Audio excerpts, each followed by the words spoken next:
जाणं खरं तर महाराष्ट्रावरती शोककळा पसरलेली आपल्याला पाहायला मिळते. मात्र प्रमुख प्रश्न असा आहे की दादानंतर राष्ट्रवादी कुणाकडे जाणार अशा पद्धतीच्या चर्चा आहेत त्या सध्या सुरू आहेत. खरं तर मुख्यमंत्र्यांची सुद्धा तुम्ही भेट घेतली नाही, काय नेमकं भेट असं आहे ना की दादा गेले आणि ज्या पद्धतीनं गेले ते सगळं प्रत्यक्ष सगळं पाहिलं तिथे जाऊन. काय खरं म्हणजे झोप उडाल्यासारखी झालेली आहे सगळं.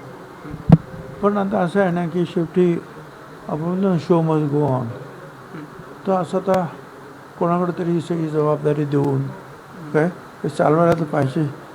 पक्ष असेल किंवा सरकार असेल.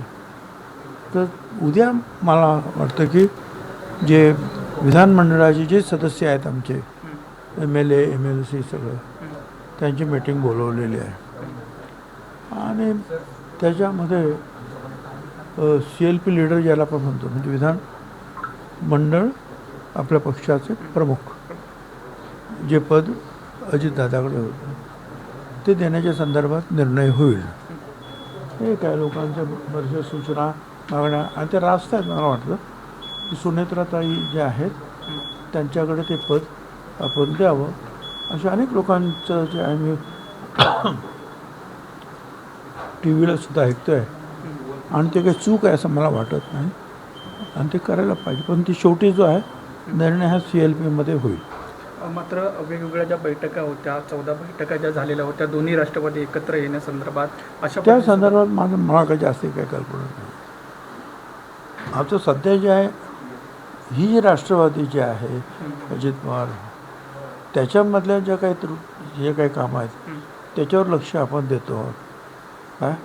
आणि उपमुख्यमंत्रीपदाची जागा खाली आहे ते आपल्याला ताबडतोब सुनेत्रा वहिनीच्याद्वारे कशी भरता येईल याच्याकडे आमचं जास्त लक्ष आहे.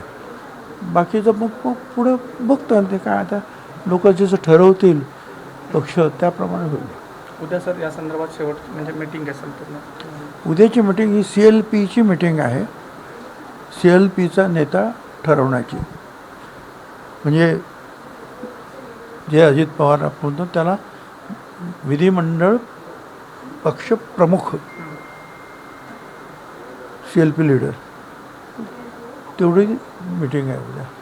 आणि कदाचित एकमत झालं आणि सगळी व्यवस्थित झालं तर उद्या शपथविधीसुद्धा होऊ शकतो.